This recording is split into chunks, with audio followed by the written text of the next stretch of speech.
Hi, I'm Chris Mallin.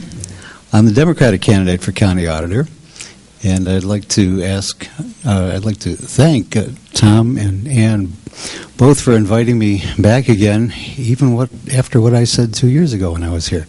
So I appreciate you putting up with me one more time. I suppose I should tell you a little bit about my background and my family. I have 2 daughters and a son. All of them are graduates of universities in Ohio. All of them have jobs. 2 of them are married, and each of the married ones have children. So I am taking a long look at the future of Portage County in particular, and a long look at how things in general develop, because I do have children and grandchildren to think about. I have practiced law for the last 40 years.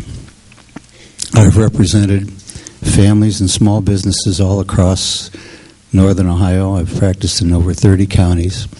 I've had the opportunity to deal with many other counties that have different systems, that have different economic conditions, and I believe that the experience that I've had dealing with a variety of different places has prepared me for dealing with new challenges as they come up in Portage County. One of the most significant challenges that Portage County faces that has come up in the last few years that had not been the situation before is the industrialization of our county by national corporations and international corporations that have come in to build major industrial structures.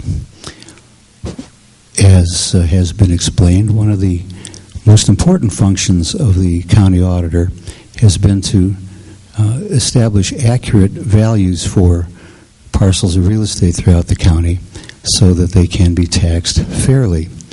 And the situation that we have in many cases is that land that had been agriculture in the past is now used for industrial purposes, for industrial pipelines, for disposal of industrial waste, for industrial production.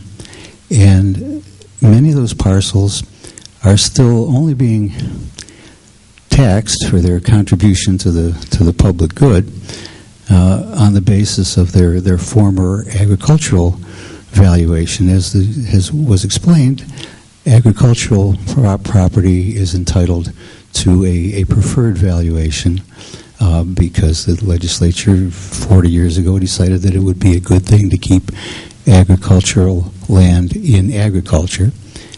But when the land is no longer being used for agriculture, when it's being used for industrial purposes, it should be valued at its industrial value. It should not get that benefit that was set up to promote farmers.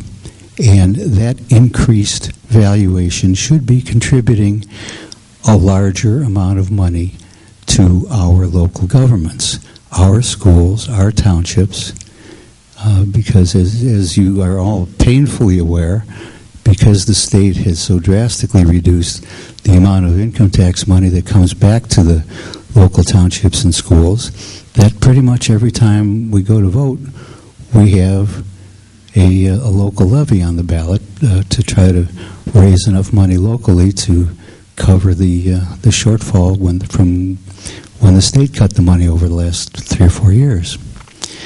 So I think one of the most important functions that the auditor's office can perform is to aggressively go out and identify these properties that have been changed from an agricultural use to an industrial use, appraise them at their true value, and see that they contribute the same tax rate that each of the rest of us are paying on our own property.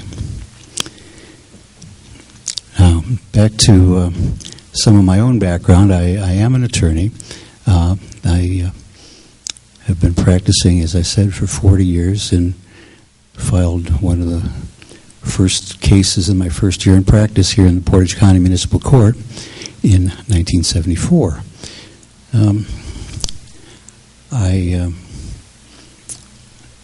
live in Suffield, and Suffield is one of the areas that has been subjected to the industrial development that a lot of the folks there are not real happy about, but can't do much to stop, so we should at least get the Sun Oil Company that's building a gigantic pipeline all across the southern tier of the county to contribute its fair share to the tax revenues that would support Field and Waterloo and Southeast school districts.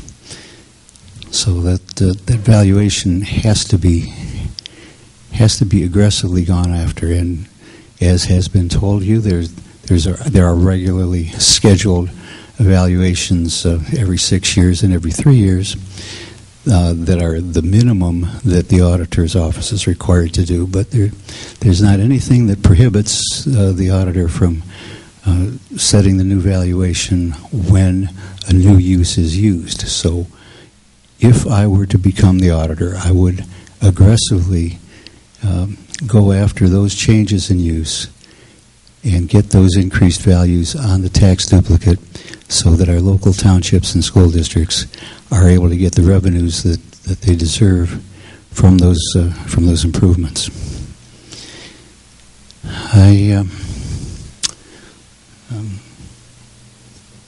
Okay.